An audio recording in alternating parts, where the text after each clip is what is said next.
Hi everyone, I'm Jana and this is my best friend Edel. Hello. And today we're going to talk about hope. How hopeful are we? I'm not feeling very hopeful about this topic. Okay. So, hope is something that we all feel at some point in our lives. Sometimes those incidents could either be in a good way, but sometimes you also feel hope in very hopeless situations just to keep going. And it doesn't particularly serve us.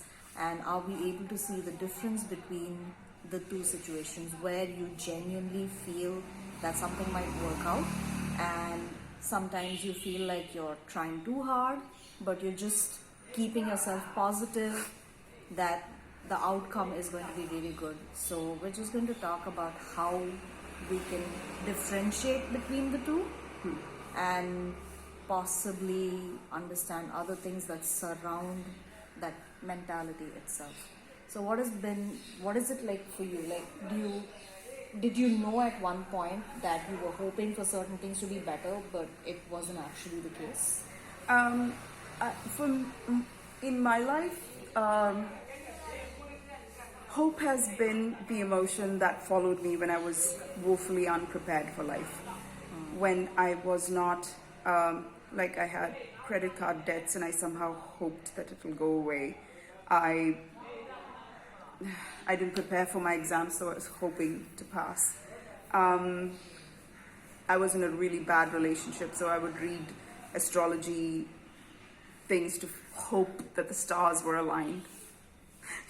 So hope was this absolute exercise in fruitlessness. I now have learned to live in a world of certainty because I'm planning my life and I'm planning my life and I'm working towards it. And the need for hope and the room for hope has diminished to almost not being there. I have to say that instead of hoping, I keep saying that I'm going to do this and I'll end up doing it. And that's it. Without having any specific idea of what the outcome is going to be like. Yeah, I'm okay with the outcomes as long as it's pushing me forward. Yeah. Like, for instance, many of the videos we do, I genuinely forget we have to do them. But I have this whole, like, I know I want to do this video, and I'll tell Jarna, and Jarna is like the driving force that schedules these videos being made, and I'll show up with my lipstick. And then we talk. It's not to say that I don't enjoy making the videos or the process of putting up. Clear. Yeah, I love making the videos because I love hamming it up, and a part of me always wanted to be like this Kim Kardashian, Paris Hilton type of person. Suddenly people will have like a total different version of who we built ourselves to be, Janna? I don't know what that means. Whatever. Anyway, so yeah, you hope when you don't prepare. You expect when you do. So now I think my life is filled with expectations and it feels vastly different from when I was hopeful. Yeah. Yeah, I think that was the same. I used to try so hard. If I just hoped a little bit harder instead of working, it'll just fall into place. See, no. I never hoped like that. I would fast in front of Jesus, hold him hostage, like Jesus cared. I would fast, I would cry, I would kneel down for hours together, pray, cry some more, because I just genuinely thought that crying was this magic formula to achievement, That's pretty much what a lot of people are taught, no? I don't know who taught me or if I was taught that. Somehow I gravitated towards doing it. I compensate. Like, it's easier just to plan your job and work hard at it instead of hoping that things will happen. Yeah, like instead of hoping to not have an accident, drive safely. How do we talk about it in relation to other people? Because you hope somebody will change their behavior. Because I've been there. Yes, hello. I was the mayor of the town you were living in, baby. So in situations like that, I would constantly keep changing myself to accommodate the other person, Yeah. and then hope that they would change. See, if you're hoping, then you shouldn't be in that relationship. Exactly. Hope is a good indication of powerlessness. Hope is such a good symptom of a huge disease that is way out of your ability to change and make better. Right? Just leave the relationship if you're hoping it'll get better. Yeah.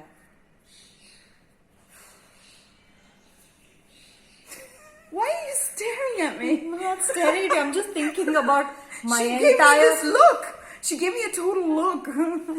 It just made me remember my entire life. You know how when some people say they had a near-death experience and their life flashes in front of them? That's happening for me Yeah. right now. Yeah.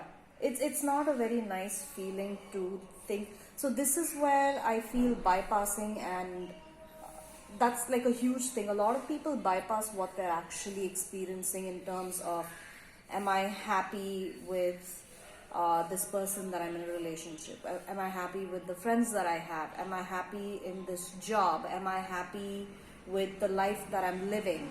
And hope is an excuse to not change any of that, even though you feel completely shitty about where you are. And you're also not doing anything to work on changing any aspect of your life.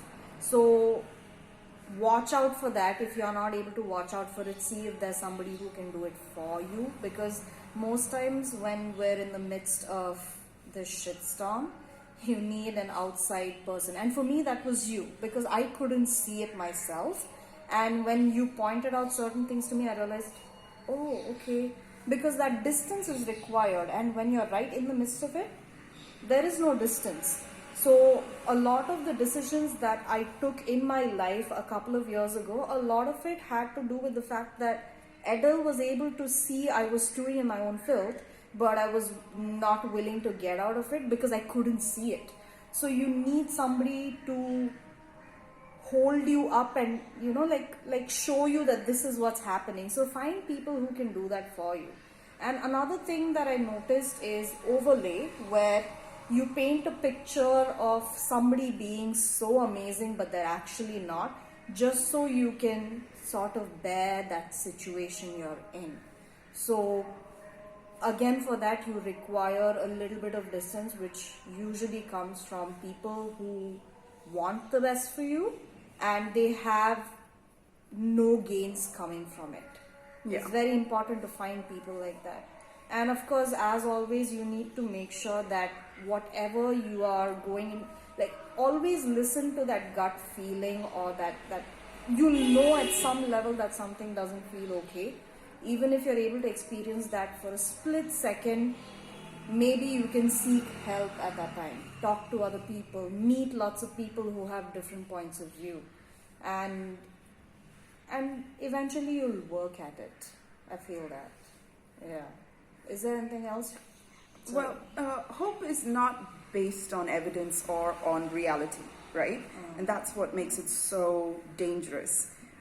You could develop this attitude of hope and think it's being positive, or being a person who gives other people second chances, and you could be in a terrible relationship and keep hoping with no evidence, no proof, nothing, that things are going to change.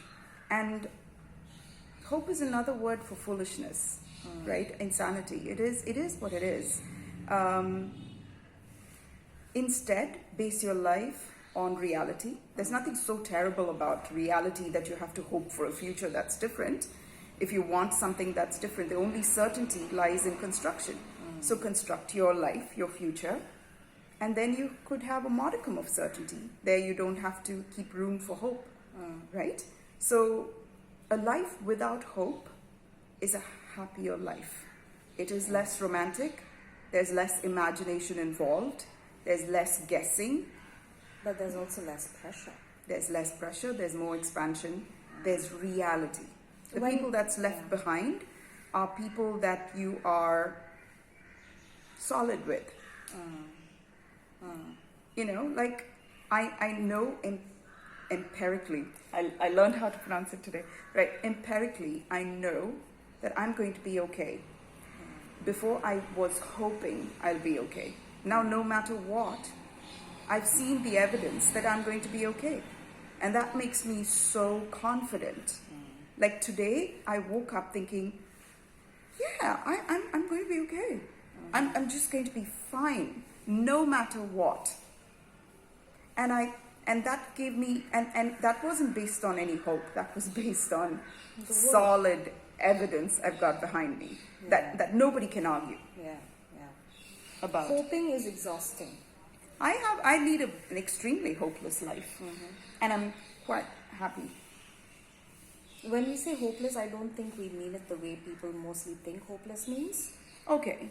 Because some people can misconstrue it for complete hopelessness and like yeah. You know, because that's also Yeah, another thing. I don't sit around hoping for things. If I want something, I make it happen. Yeah. If I'm not working towards it, that clearly indicates that I genuinely don't want it. I just want it given to me as a gift, probably. Yeah. And in which case I won't value it anyway. So if it didn't happen, that's good enough. And when people say I feel hopeful, if you worked at something and you see it coming to fruition, then it makes sense to say I feel hopeful about this working out.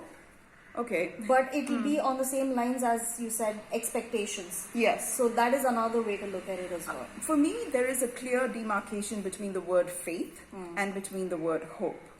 For me, faith is the evidence of things hoped for, the substance of things hoped for, the evidence of things not seen. So I cannot see my destination. I've set a goal to reach that goal.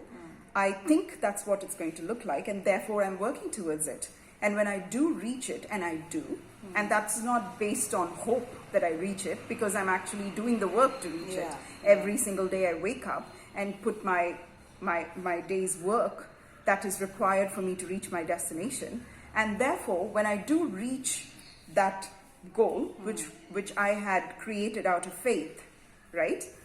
I have reached my faith through work, not blind faith. Yeah. My construction of my faith, when I'm sitting there constructing a goal, constructing a vision board, you know, that requires, like, I hope to have that, I want that. But that again is in the creation, in the imaginary phase. It's a storyboard. It's not reality. But then afterwards, it's about faith. And faith is that destination. And I no longer hope to get there. I am working towards getting there. So for me, faith and hope, I think I'm filled with faith, completely hopeless. Hopeless in the way we I mean, I'm an A-hoper. D-hoper? What? Dishoper. I don't know, I'm trying to make up words. Anti-hoper. Yes, I'm an anti-hoper. I didn't see the face because I thought I did the mother load when I said anti-hoper. And then I turn around and her face is like I'm smelling dead fish.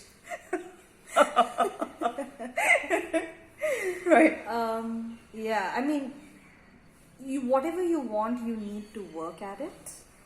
And that's it. There's nothing else to it. And like you said, if you're not working at it, it means you probably didn't want it in the first place.